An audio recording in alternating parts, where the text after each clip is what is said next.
Hello and welcome to another episode of the YXE Sports Podcast for the week of August the 30th. Of course, the final week in August as the calendar will turn in a few days. It is Matt Morrison. Happy to have you along, like I said, for the YXE Sports Podcast. We are live at Wendell Clark's Classic Grill and Bar in Saskatoon. We're live on the Wendell Clark's Classic Grill and Bar Facebook page. We're also live on the YXE Sports Podcast Facebook page. And we're on No YXE as well. As you can tell, I'm riding solo again, so make sure you leave your questions, comments, concerns, thoughts, opinions in the comments section because people are going to be strongly opinionated about some of the things that are going to be talked about today on the YXE Sports Podcast. Well, really just one thing, but we might as well hop right into it. We might as well address the elephant in the room. That's right, the Saskatchewan Roughriders announcing earlier today that fans will need to be fully vaccinated or provide a negative COVID test in order to watch the Saskatchewan Roughriders at home.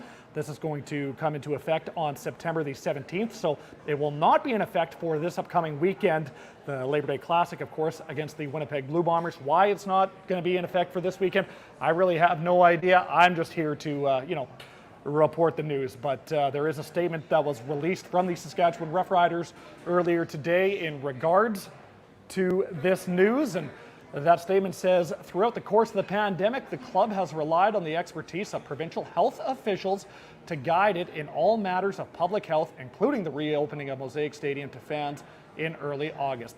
We all shared a special moment when our green and white ran out of the tunnel for the first time in 2 years. At that time, cases in the province were low.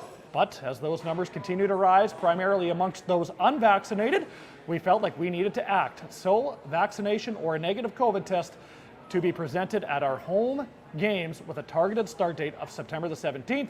More details to follow in the coming weeks. And in the meantime, we encourage everyone eligible to please get vaccinated. So I'm not here to turn this into a big debate. If you know me, you know that I don't like to debate political things. You know that I don't like to debate COVID things. But it really comes as no surprise that the Saskatchewan people responded to this news very civilly, very mutually. I almost couldn't say that with a straight face, because if you were monitoring the Saskatchewan Roughriders social media channels when they made the announcement today, it was a complete gong show, which obviously people should have expected. The news outlets, the media outlets, reading the comments on Twitter and Facebook and that sort of thing on the stories about this was a complete gong show as well. So here's where I stand on the certain situation. Even though you didn't ask for it, I'm going to tell you anyways. A lot of people are saying that this is the end of the world. This means that they can't go and watch a Saskatchewan Roughrider game, or they can't do this, or they can't do that because they're unvaccinated. Well, that is not what this is saying at all. It even says in the statements, double vaccinated or provide a negative COVID test. So if you don't want to go and get the vaccine, there's an alternative option. Get a negative COVID test. And it's really not that hard. I've had COVID tests done before. They literally just stick like a little one of those cotton swab things up your nose and just twist it around a little bit. It is incredibly simple. It doesn't really hurt. A little uncomfortable for about a second and a half. You know, you might sit there and wonder what you did to get yourself in a situation where you're getting a cotton swab up your nose, but it's really not that hard. If you don't want to provide regular negative COVID tests, well then get vaccinated. It's not that hard. What's even easier and better than getting a COVID or a cotton swab up your nose is getting a little shot in your arm. The left arm, literally right there. Had it done twice. Didn't feel a darn thing both times. It was super simple. So people that are acting like this is the end of the world because you need to provide your COVID vaccine, or you need to provide a negative COVID test, it's not. There's two options if you don't like it. You can get vaccinated or you can provide a negative COVID test. Do one of those two things and you can still go watch the Saskatchewan Roughriders play. Stadiums all across the world, especially in North America, are doing it. The MLSE, Maple Leaf Sports and Entertainment, said that the Scotiabank Arena in Toronto, once the Raptors and the Maple Leafs return, they're going to be doing the exact same thing. So it's only a matter of time before it comes everywhere else. In fact, the Saskatchewan Roughriders and the Edmonton Elks were the last two Canadian Football League teams to announce something like this.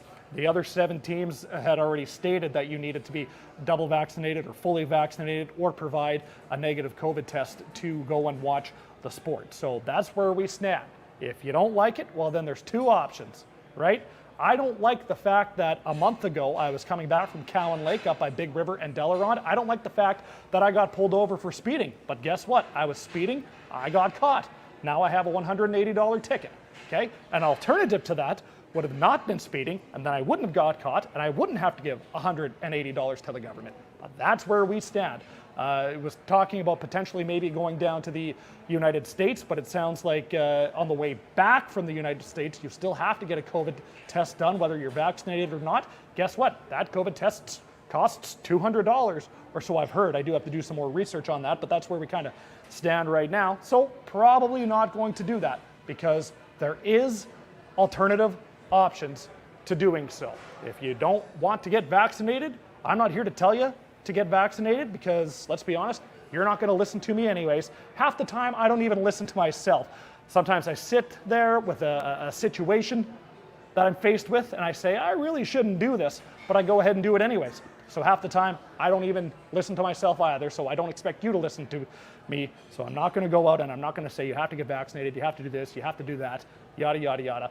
I'm just presenting the facts, and I'm just saying there's two options. If you don't want to get vaccinated, then you have to go through regular COVID testing. If you don't want to go through regular COVID testing, then maybe you should get vaccinated, and all your worries will be sent away. It's really not that hard. So that is the big news for the Saskatchewan Roughriders, saying that they have to, people saying, well, I can't go and watch games anymore. Well, no, you still can. You just have to do one of the two. There's also people that are saying, wow, this is going to cost the Saskatchewan Roughriders so much money. It's really probably not, okay? The Saskatchewan has over 1 million people, and probably 90% of football fans in the province are Saskatchewan Roughrider fans. So if you don't want to go to a game because you have to be vaccinated and you don't want to get vaccinated, or you don't want to provide a COVID test, somebody will gladly take your seat. I know that for a fact. So like I said, I'm just trying to present the news. I've had an incredibly long day. It has nothing to do with this announcement, but I felt like I had to go on a rant there. So I do want to give a special shout out to one of our viewers, Michael Sissons, of course, is watching. So Mike, first of all, thanks for watching, as he is saying hi to Monty Clausen, who is watching as well. And of course, Michael works for the Prince Albert Raiders up in PA, and Wendell Clark's Classic Grill and Bar says agree to disagree. So we have a little bit of a duel going on in the comments section. Make sure you leave your comments as well. You can say go Raiders, you can say go Saskatoon Blades, you can say go Rush, you can say go Riders, you can tell me that I suck and that I'm wrong about this. You can say whatever you want, but that is the news out of Riderville. The Saskatchewan Roughriders announcing earlier today that starting September 17th, or at least that's the target date. The target date for this is going to be September the 17th. They are at home this week, and they were on their bye week this past week, so of course they didn't play, but they are taking on the Winnipeg Blue Bombers, which is going to be one heck of a matchup, and that matchup is on Sunday. It is the Labor Day Classic, which is always sure to be a great game. The Winnipeg Blue Bombers also signed former Rider receiver Naaman Roosevelt today, so that's an interesting time to be signing a former Saskatchewan Roughrider receiver. We'll have to see if they were maybe trying to get a little bit of intel on their opponents for the upcoming Banjo Bowl, or if they really think Naaman Roosevelt can provide a spark to the Winnipeg Blue Bombers offense, which is already pretty lethal. But I'm not going down to Regina this weekend to watch the Labor Day Classic. I'll be watching it from the confines of my own home here in Saskatoon, but that is what's new with the Saskatchewan Roughriders. So starting September 17th, either a negative COVID test or show proof of your vaccination. The Saskatoon Hilltops, as we remain on the football field, are looking to remain dominant this year. They actually got their season started 2 weeks ago, but we didn't talk about it last week due to the fact that we had a very special guest in person here at Wendell Clark's Classic Grill and Bar. They are looking for their 7th straight national championship, which is unheard of at the Canadian junior football level. Well, it's really not unheard of because it's always been the Saskatoon Hilltops, it seems like, but they are going for their 7th straight national championship. Of course, they won in 2019. They didn't play last year due to COVID, and the season never ended up happening. So in week 1, they beat Edmonton 18-17. Wendell Clark's Classic Grill and Bar is reminding you that the Rider games are live at Wendell's, and you can win a Saskatchewan Roughrider mini fridge as well. What I wouldn't do for that Saskatchewan Roughriders mini fridge. But back to the Hilltops, they did win 18-17 over Edmonton in week 1, and then they went back out to Alberta yesterday, Sunday, and they beat up on the Calgary Colts 35-18. So they start the season 2-0, and a story that was kind of big in the spring, and then I don't want to say kind of was forgotten about or put on the back burner, because that's not really fair. But of course, one of the big stories with the Saskatoon Hilltops is Emma Ray Dale, who of course we've had on the YXE Sports Podcast before. But Emma Ray, of course, breaking barriers, the first female to play at that level in the Canadian Junior Football League. And how about this? In week 1 against Edmonton, she had 1 special teams tackle. Yesterday in Calgary, she had 1 tackle on defense and 2 special teams tackles. So Emma Ray Dale is getting some playing time on special teams and on defense, and she's making the most of that opportunity as well. So obviously, congratulations, Emma Ray, for breaking barriers, making the Saskatoon Hilltops, going through training camp. She went through training camp just like everybody else and was able to make the team, and she's making her presence felt on special teams and then also on the defensive side of things over the weekend in Calgary. They are on a bye this week, are the Saskatoon Hilltops. They will play at home on September the 11th. So that'll be their home opener at the beautiful Saskatoon Minor Football Field here in Saskatoon. They're going up against their rivals from down south, the Regina Thunder, the week after. They play in Regina. It is the Shrine Bowl. Both of those teams have played the Shrine Bowl every year, and it's a fantastic matchup. They actually do give out a trophy at the end of the 2-game series. So the first game of the Shrine Bowl will be in Saskatoon, followed by the second game of the Shrine Bowl down in Saskatoon. So that is what's new in the world of the Saskatoon Hilltops. It's so great to give those kids an opportunity to play after obviously having last year be canceled. Monty is asking on Facebook about the Saskatchewan Huskies football season, and that season starts on September 25th against the Calgary Dinos, the team that they lost to in the Hardy Cup back in 2019. So those 2 teams are probably going to be 1 and 2 in the standings. I would not bet, but that's kind of the feeling that I get, is that Calgary and Saskatchewan will be 1 and 2. It's been like that for the past few seasons, and I really see why this year would be no different. So I can't wait for the Huskies to get back into action. I can't wait to get out to Griffith Stadium and watch some football again at the university level. So that is what's new in the world of football. Of course, we are live at Wendell Clark's Classic Grill and Bar, as we are every single Monday, and you just heard it. You can come on down to Wendell Clark's Classic Grill and Bar for every single Saskatchewan Roughrider game, and that includes Labor Day this upcoming weekend. $5 bevies at Wendell Clark's Classic Grill and Bar, and like they just said on Facebook, you have your opportunity to win a Rider mini fridge at Wendell Clark's Classic Grill and Bar. So make sure you come on down to see the boys at the corner of Circle and Idlewild.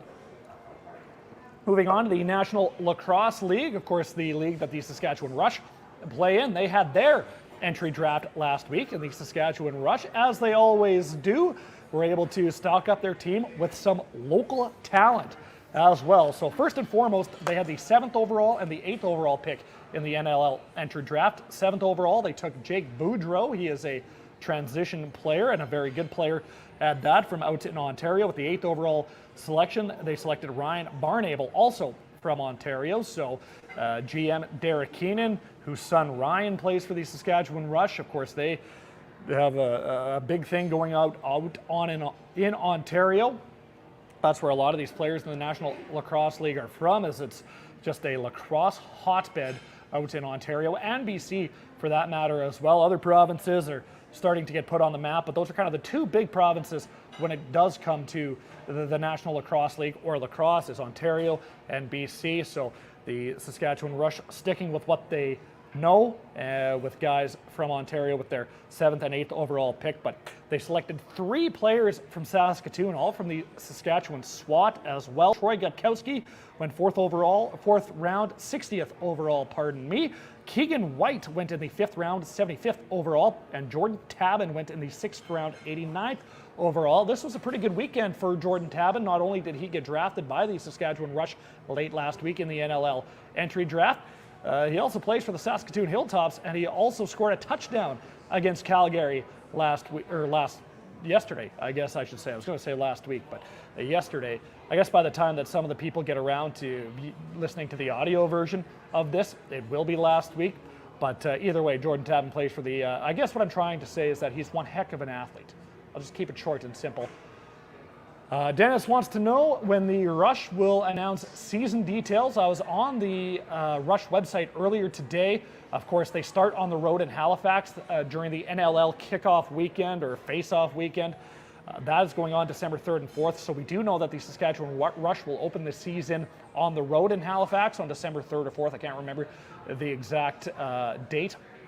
But I was on their website earlier today when I was getting the lowdown on the NLL draft, and they do have their season tickets available on single game tickets, but as far as I can tell, they don't have the rest of the schedule out yet. So we'll have to wait and see, but I know a lot of people are waiting in anticipation for that home schedule. Of course, there was no NLL season in 2020.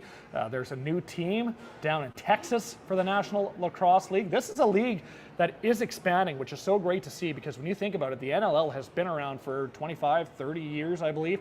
I'm not sure exactly, but it's always kind of been the Calgary Roughnecks, the Toronto Rock, the Edmonton Rush, now Saskatchewan Rush. There's been a couple teams out in Vancouver. There's been some teams out at Albany. There's, kind of been some teams all over. So they are expanding. There's an expansion team that's going to be going on in Vegas as well.